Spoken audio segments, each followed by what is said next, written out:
ನಮಸ್ಕಾರ, ನಿಮ್ಮೆಲ್ಲರಿಗೂ ರೇಖಾಸ್ ಕುಕ್ಕೋಸ್ಗೆ ಸ್ವಾಗತ. ನಾನಿವತ್ತು ನಮ್ಮ ದಾವಣಗೆರೆಯ ಈ ಮೆಣಸಿನ್ಕಾಯಿ ಬಜ್ಜಿ ಮಾಡೋದು ಹೇಗೆ ಅಂತ ಹೇಳ್ಕೊಡ್ತೀನಿ. ಇದು ಒಂದು ಯೂನಿಕ್ ಆಗಿರೋಂಥ ರೆಸಿಪಿ, ಯಾಕಂದರೆ ಇದು ಮಾಡೋ ಸ್ಟೈಲೇ ಬೇರೆ. ಆಮೇಲೆ ಈ ಮೆಣಸಿನ್ಕಾಯಿ ಏನು ಉಪಯೋಗಿಸ್ತಿರಲ್ಲ ಅದು ಕೂಡ ವಿಭಿನ್ನವಾಗಿರುತ್ತೆ.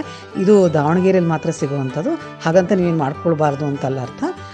ಈ ಮೆಣಸಿನ್ಕಾಯಿ ಬೇರೆ ಥರ ಇರುತ್ತೆ. ಇಲ್ಲಿ ನಿಮಗೆ ಬಜ್ಜಿ ಮೆಣಸಿನ್ಕಾಯಿ ಸಿಗುತ್ತೆ, ಅದಕ್ಕೆ ಕೂಡ ಉಪಯೋಗಿಸಿ ಮಾಡ್ಕೊಬೋದು. ನೋಡಿ, ಇದು ಈ ಥರ ಇರುತ್ತೆ ಮೆಣಸಿನ್ಕಾಯಿ. ನಾನು ನೋಡಿ, ನೀವು ಅಬ್ಸರ್ವ್ ಮಾಡಿ, ಒಂದು ಕಡೆ ಎಡ್ಜನ್ನ ನಾನು ಈ ಥರ ಕಟ್ ಮಾಡ್ಕೊಂಡಿದ್ದೀನಿ.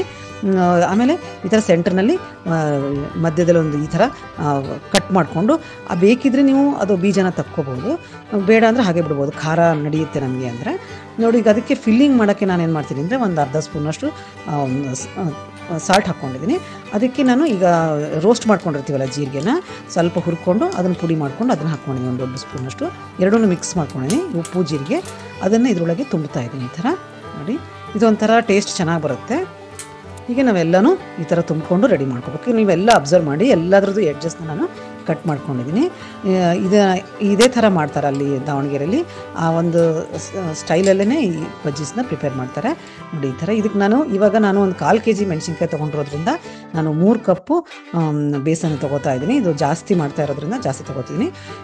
ಈಗ ನಾನು ಒಂದು 6 ಸ್ಪೂನ್ನಷ್ಟು ಅಕ್ಕಿ ಹಿಟ್ಟು ತೊಗೊಂಡು, ದೊಡ್ಡ ಸ್ಪೂನ್ನಷ್ಟು, ಅಂದರೆ 1 ಕಪ್ಪಿಗೆ 2 ಸ್ಪೂನ್ ಅಕ್ಕಿ ಹಿಟ್ಟು ಹಾಕೋಬೇಕು ಅಂತ ಅರ್ಥ. ಈಗ ಇದಕ್ಕೆ ನಾನು ಉಪ್ಪು ಹಾಕ್ಕೊಂಡಿದ್ದೀನಿ. ಮೊದಲಿಗೆ ನಾನು ಒಂದು ಅರ್ಧ ಸ್ಪೂನಷ್ಟು ಸೋಡಾ ಹಾಕ್ಕೊಂಡಿದ್ದೀನಿ. ಅರ್ಧ ಸ್ಪೂನ್ ಸ್ವಲ್ಪ ಜಾಸ್ತಿ ಅನಿಸಿರ್ಬೋದು, ಆದರೆ 3 ಕಪ್ ಇದೆ ನನ್ನದು, ಅದಕ್ಕೆ ಅರ್ಧ ಸ್ಪೂನು, ಇಲ್ಲಾಂದರೆ ನೀವು ಚಿಟಿಕೆ ಅಷ್ಟು ಹಾಕ್ಕೋಬೋದು. ಇದಾದ ನಂತರ ಸ್ವಲ್ಪ ಒಂದು 1/4 ಸ್ಪೂನಷ್ಟು ಅಜ್ವೈನ್ ಹಾಕ್ಕೊಂಡಿದ್ದೀನಿ.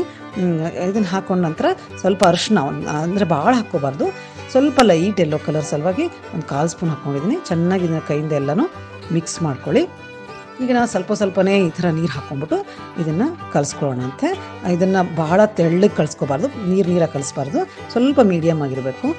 ನೀವು ಕೈಯಿಂದ ಕಲಿಸಿದ್ಮೇಲೆ ನಾನು ನಿಮಗೆ ತೋರಿಸ್ತೀನಿ ಯಾವ ಥರ ಕನ್ಸಿಸ್ಟೆನ್ಸಿ ಇರಬೇಕು ಅಂತ ಕಲಿಸ್ಬೇಕು. ಆಮೇಲೆ ಇದು ಆ್ಯಕ್ಚುಲಿ ಈ ರೆಸಿಪಿ ಅಂದರೆ ಏನು ದಾವಣಗೆರೆಯಲ್ಲಿ ಮಾಡ್ತಾರಲ್ಲ ಬಜ್ಜಿ, ಅದನ್ನು ನರ್ಗಿಸ್ ಮಂಡಕ್ಕಿ ಜೊತೆಗೆ ತುಂಬ ಫೇಮಸ್. ಇದು ಸಂಜೆ ಹೊತ್ತಲ್ಲಿ ನೀವು ಎಲ್ಲ ರೋಡ್ ಸೈಡ್ ಸ್ಟಾಲ್ಸಲ್ಲೆಲ್ಲ ನೀವು ನೋಡ್ತೀರಾ.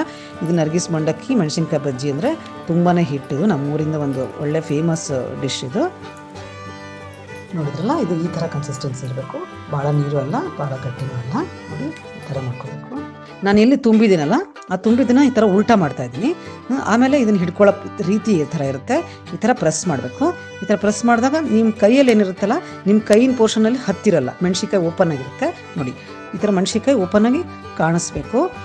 ಆಮೇಲೆ ನಿಮ್ಗೆ ಇನ್ನೊಂದು ಟಿಪ್ ಹೇಳಬೇಕು ಅಂದರೆ, ಇಲ್ಲಿ ನಿಮಗೆ ದಿನ ಭಾಳ ಹಿಟ್ಟು ತಿನ್ನಬೇಕು, ಆಮೇಲೆ ಸ್ವಲ್ಪ ಕ್ರಿಸ್ಪಿಯಾಗಿರಬೇಕು ಅಂತಂದರೆ 1 ಸ್ಪೂನಷ್ಟು ನೀವು ನಿಂಬೆ ರಸನ ಹಾಕ್ಕೋಬೇಕು. ಇದಕ್ಕೆ ನಿಂಬೆ ರಸನ ಹಾಕ್ಕೊಂಡ್ರೆ ಕ್ರಿಸ್ಪಿಯಾಗಿರುತ್ತೆ ಭಾಳ ತನಕ.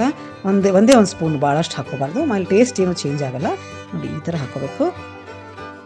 ಈ ಥರ ನೋಡಿ, ಮೆಣಸಿನ್ಕಾಯಿ ಕಾಣಿಸ್ತಾ ಇರಬೇಕು ಸ್ವಲ್ಪ ಪೋರ್ಷನ್ನು.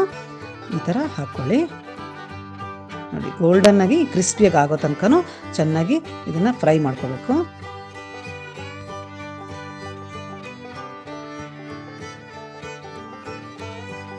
ನೋಡಿ, ಈ ಥರ ತಿರುವು ಹಾಕ್ಕೊಂಡು ನೀಟಾಗಿ ಒಳ್ಳೆ ಕಲರ್ ಬರೋ ಥರ ನೀವು ಕ್ರಿಸ್ಪಿಯಾಗಿ ಮಾಡ್ಕೋಬೋದು.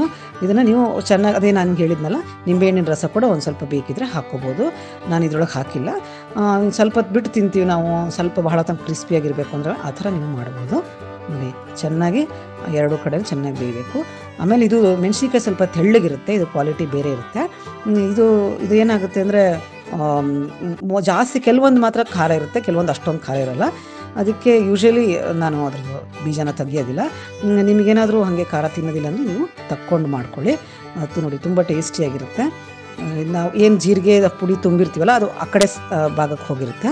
ಇದು ಮೇಲ್ಗಡೆ ಏನಿರುತ್ತಲ್ಲ, ಇದು ಅಂದರೆ ಕವರ್ ಆಗಿರೋಂಥ ಪೋರ್ಷನ್ ಇರುತ್ತೆ.